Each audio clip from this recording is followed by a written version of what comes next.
Bonjour!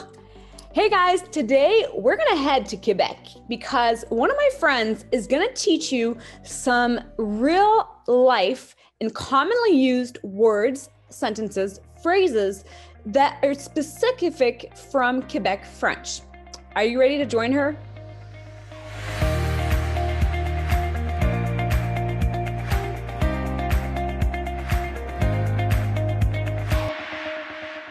Andréane, bienvenue. Merci d'être là et de pouvoir enseigner les élèves YouTube et les élèves à Belter Academy également. Donc, ça fait plaisir. D'où viens-tu, Andréane? Je viens du Québec, plus précisément d'une petite ville qui s'appelle Victoriaville.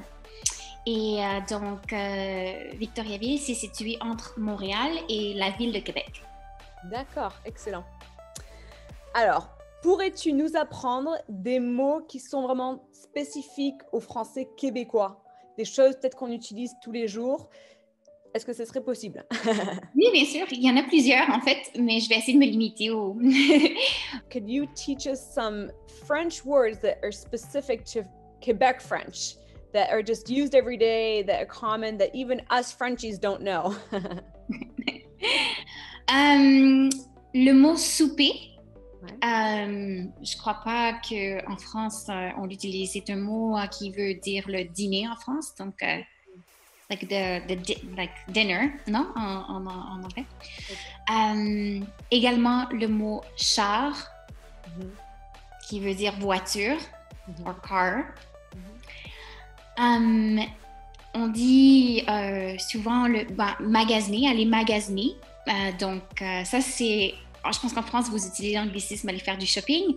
Ouais. Nous, on prend vraiment aller faire les magasins, donc magasiner. On a créé un verbe avec ça.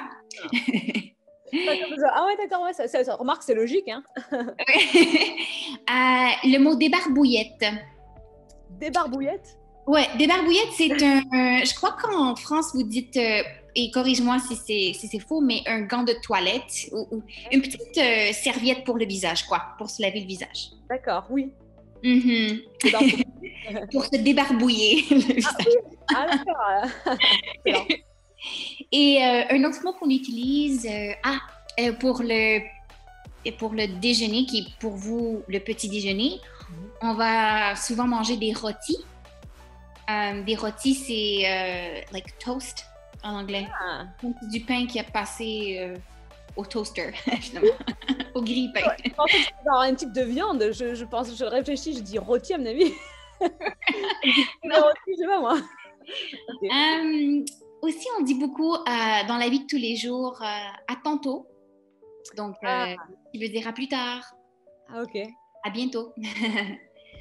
Et puis, on fait souvent aussi dans nos phrases, on contracte le mot alors et donc, et c'est devenu, pour quelconque raison, le mot fac. Donc, souvent, quand on parle à un Québécois, on va enchaîner avec fac, j'ai fait telle chose, et ensuite, j'ai fait ça. Fac, ouais, donc c'est souvent des petits mots qui... Okay. Ouais, fac. Ça veut dire... En fait, c'est la contraction de ça fait que. Ah, ok. Et donc, c'est quoi? F-A-C, tu l'écris comme fac, comme une faculté? F-A-Q-U-E. Ah, ok. Fou là là, d'accord. Ouais. Donc, ça voudrait dire alors donc. Mais ouais, nous, on dit ça fait que, mais on fait fac. D'accord. Aussi, peut-être comme dernier, c'est faire l'épicerie. Je ne sais pas si vous employez ça en France. Non. Faire l'épicerie, ça serait faire les courses, mais pour acheter de la nourriture. D'accord. Ouais. Excellent, d'accord, bah, génial. J'avais une Québécoise qui a vécu chez nous pendant 3 mois et il y a 3 trucs que j'avais retenus. Première chose, c'était un chandail. Ah oui, un chandail. C'est un gilet, c'est ça? Ou Oui. Ouais, ok. Des souliers. D'avoir des chaussures. Et qu'est-ce qu'elle m'avait appris? Troisième, je crois que c'était charge. Ah oui, un chum. Oui, un chum et une blonde. C'est quelque chose qu'on utilise beaucoup. Oui. Et ça, donc chum, c'est vraiment pour dire copain ou pour dire époux ou... Mon chum, c'est vraiment ton boyfriend, ton petit copain. Et chum... la blonde, et si elle n'est pas blonde? Ah, c'est pas grave, on dit la blonde. Tu me fais penser, Rachel, il y a un mot aussi dans le thème des vêtements qu'on utilise beaucoup au Québec, c'est le coton ouaté. Le coton, c'est... Ouais, sweatshirt. Ah! Oui, donc un chandail plus chaud. Ouais. Et il y a cette fameuse chanson, je pense que c'est un groupe québécois qui s'appelle Bleu Jeans Bleu et qui font en fait justement une chanson sur le coton ouaté. Et ce groupe vient de Victoriaville, de ma ville natale. Oui. Okay. T'as tout fini? Oui. Alors, prochaine question que j'ai.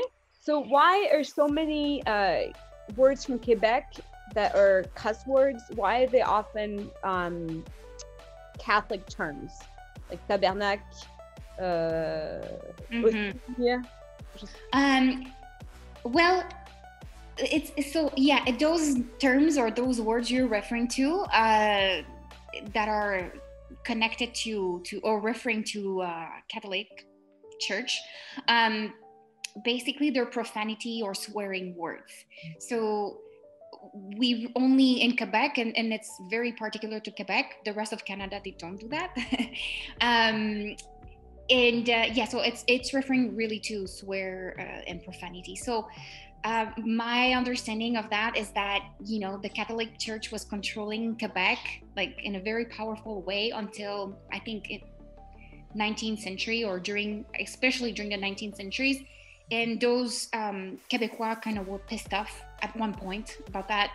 And so by using words referring to Catholic Church, it was just kind of a way to tell the church they were pissed off and they were like going against them, no? Like they were fed up. Yeah, so that's how that's how they were kind of standing up, no? Like, or stood up, like, you know, it's enough. So yeah, that's why it's only in Quebec, and actually, yeah, the Catholic Church really controlled Quebec more than France and more than any other part of Canada. So that will be the reason why. Oh, okay. And I know that you have like many jobs you work as well, but one of the things that you do is that you organize different tours, including to your home, to Cleve, Quebec. So if, French teachers or people that would like to possibly organize trips to go there, can they reach out to you and contact you? Yeah, definitely. They can reach out to me. That we have an office. I'm in San Diego. We have an office in Montreal. But yes, we're really specialized in organizing, you know, tailor-made trips in Quebec. We even offer a homestay. So if you're interested in having a very authentic experience and staying in chez l'habitant, comme on dit en français, well then, yes, I can definitely help you with that. Excellent. Super. I'll put all the information below. Merci, un grand merci Andréane pour ta participation, de nous avoir fait découvrir des termes et des mots typiques québécois. Je vais essayer de les apprendre, de me faire un petit répertoire pour pouvoir mieux te parler.